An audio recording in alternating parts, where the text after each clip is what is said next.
another lesson that we don't cover in our Math 1107 and 1108 courses is this topic, 3.5, relates to graphing, linear correlation, and regression. These are the objectives, and we will go over each one in some detail, but keeping in mind this is basically for vocabulary building and background. Now in linear correlation, and again, linear refers to a straight line, and regression we'll define shortly. But as we look at this first table, we're looking at time spent studying versus the grade that was earned on a particular exam. So we have, in a sense, an X value and a Y value. And these are listed here. You don't have to copy them down. This is just the data. Now, if you were to take this data and graph it, again, time spent is along the bottom, your X values, and the grade that's earned, your Y values, and we're in the first quadrant. And this is the data that was developed. Now, this type of analysis often relates to when you are in a lab doing experimentation and you're generating data. And this is what this illustrates. Now, looking at that and pausing and reflecting, what is it showing? Well, can you see there is a general tendency here of this data going from low to high and would suggest positive growth. The more time you spend on an exam, the higher the grade. Now, could I put this red line into an algebraic equation of slope-intercept? And the answer is yes. But all of these points are not on the line. So what does this line that I've drawn here represent? Well, it's sort of the average of these readings. Now, since I just shot from the hip and made that, maybe that's not the best one, but it is one. So mathematically, analyzing your data and then developing a linear equation, this is what regression refers to.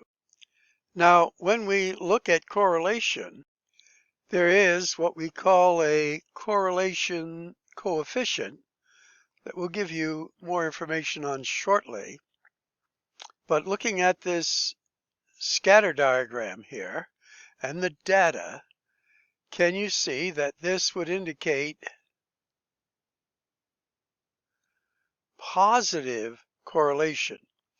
And the correlation sort of relates to whether it's positive slope or negative slope. All right, raising it up a little bit as we look at the next one.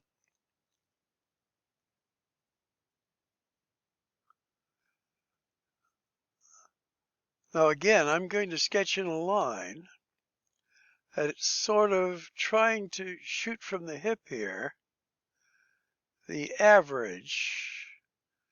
And again, this is just shooting from the hip. There is a mathematical way to figure this out that we do in calculus, but we're not doing that here. And you can see that this is negative correlation. The slope here is, in a sense, negative. And then going down a little further, as we look at this one, if I were to sketch a line, it would sort of be like so, where the slope of a horizontal line is 0, and this type of scatter diagram reflects no correlation. And here at the bottom they summarize it. You can take a moment, pause to read it. Now as we look at example 1, they're going to give us these scatter diagrams reflecting data in the first quadrant. What type of correlation does this suggest? Well, it's going to be positive correlation.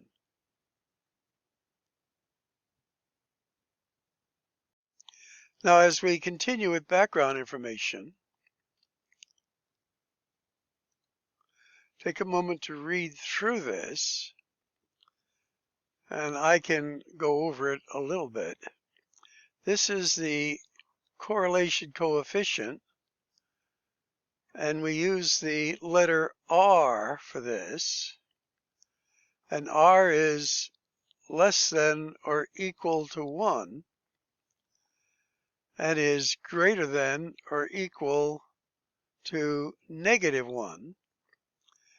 And again, as it goes toward the negative side, that would be a negative value.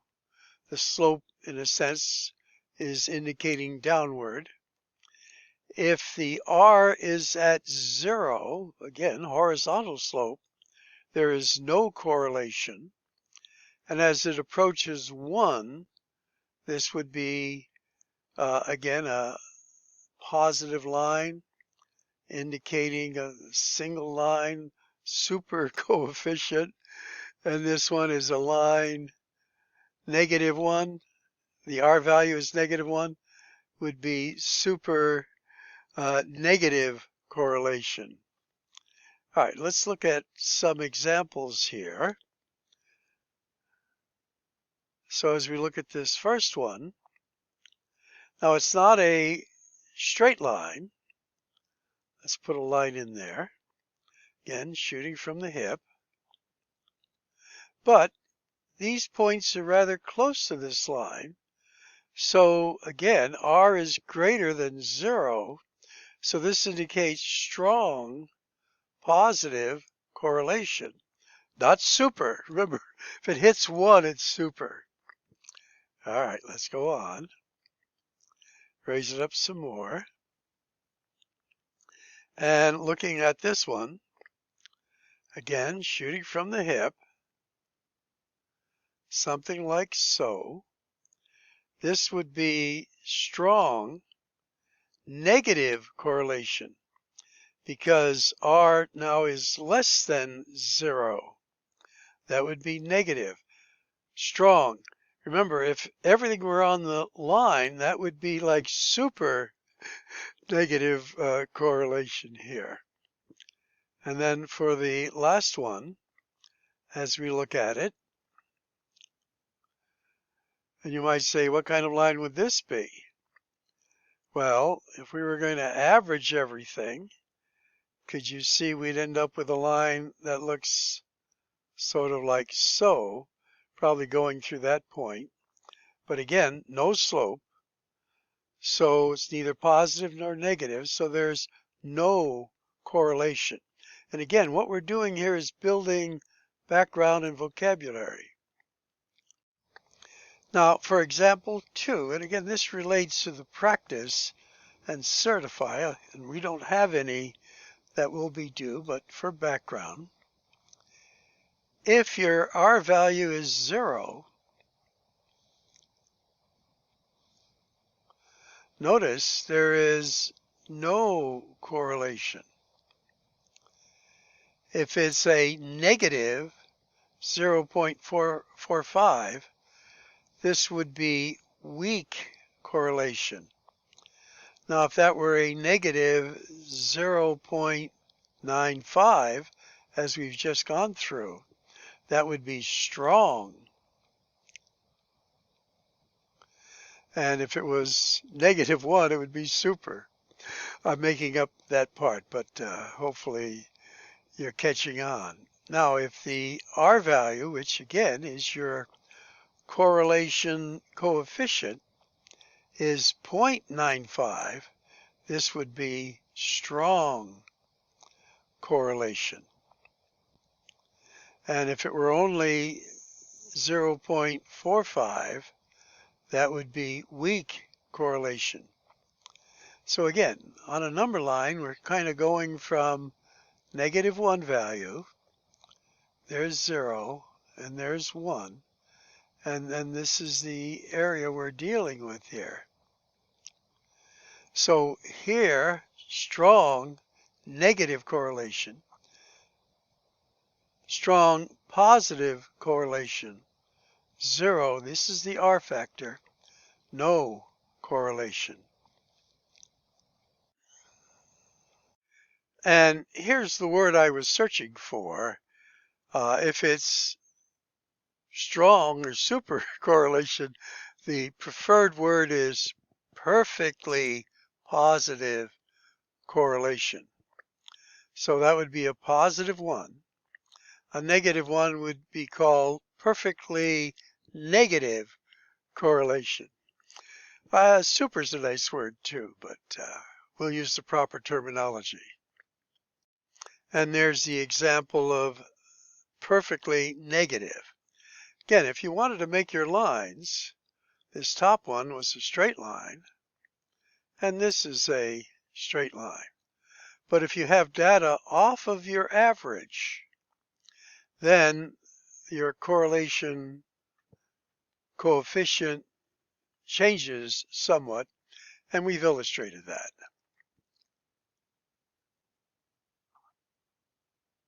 All right, let's go on. Now, as we go on here, we are modeling with a linear equation, linear regression. And how is that done? Well, again, pause, read it over. And as you can see toward the bottom here, one of the formulas we're using is a friend from earlier times. There's the slope formula. So they're giving us 2 items of data that they're picking, in a sense, randomly from these data here. And I didn't draw that black line. That was the author. And we're finding out from these 2 items of data what the slope would be. Well, the slope is 1/2. Okay. Now, using the point slope form, and we did some of this earlier, we could take one set of data, which the ones they're using is this, and put it in the point slope form. So y minus y sub 1 equals m times x minus x sub 1. So there's our x sub 1 and our y sub 1. So y, this y, minus the 55 is what they have here. The slope, m, is 1/2. They figured it out. And then in parentheses, x minus our x value, 30. So this becomes negative, multiplying through, bringing this over to the other side.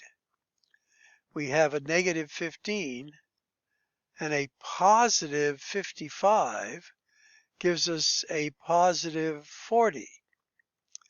Now, when we analyze that, what is it? Well, again, we know our slope is 1/2, and our y-intercept is 40. Now let's take a look at the graph and see if this line makes sense as we raise it up here a little bit. Yes, there's the 40 right there, our y-intercept, and it goes over 2 and up 1, over 2 and up 1. Now again, we didn't include all of the points here, as a formal regression analysis would do. That takes a lot of work, but using just 2 points. Or we could take a couple of averages and then average that slope. But again, shooting from the hip, this is a pretty good example. Now, for example 3, we're still using this time spent. There's the data. And we've picked some other points now. This one and this one.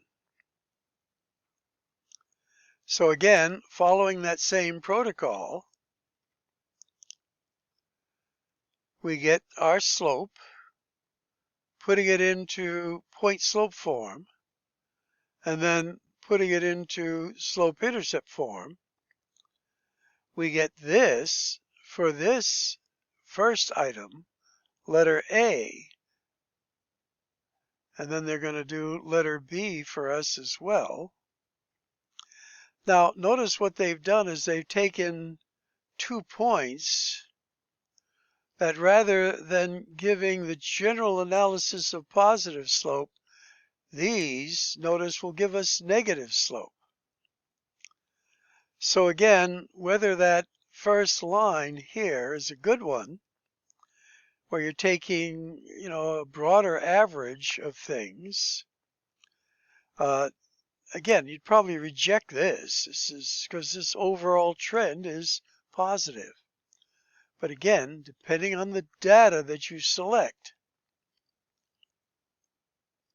Now, our textbook is going to give us just a taste of using a calculator, such as a TI-84, to figure what the regression line or line of best fit would look like. And again, here we're using that symbol for line of regression.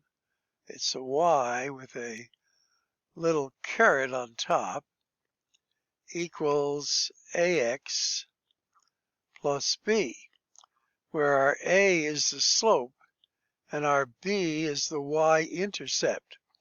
Now we could do that, again, using the methods we already have, but this is the more formal way of doing it, and I'm not going to go through it in great detail, but let's take a look at it. So remember, these are data points, our X value and our Y value. And we're going to put these data points into a TI-84 going through this protocol, which I'm not going to review at this time. It gets somewhat complicated and you have to be careful as you put in data. But then finally, you hit enter, and lo and behold, you have an A value, which is your slope. And notice it approaches about a 0.45. And then you have your y-intercept. And then rounding it to 2 decimal places, you end up with this. This would be the regression line, or the line of best fit. Now, with that line of best fit, they're asking, for example, let's go here, number 5. What would be a value after 70 minutes? So where the X is here, let me get to my pen.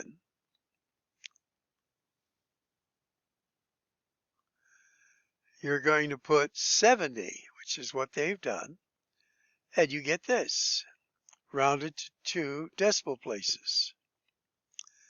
As we go on to further examples, part B, you're asked to put 110 minutes in, and you get this value. And for letter C, 95, and you get this value.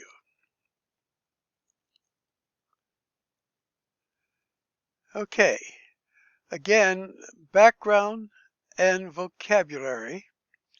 And I'm going to put a little link up here to showing from YouTube how to use the TI-84 to do regressions.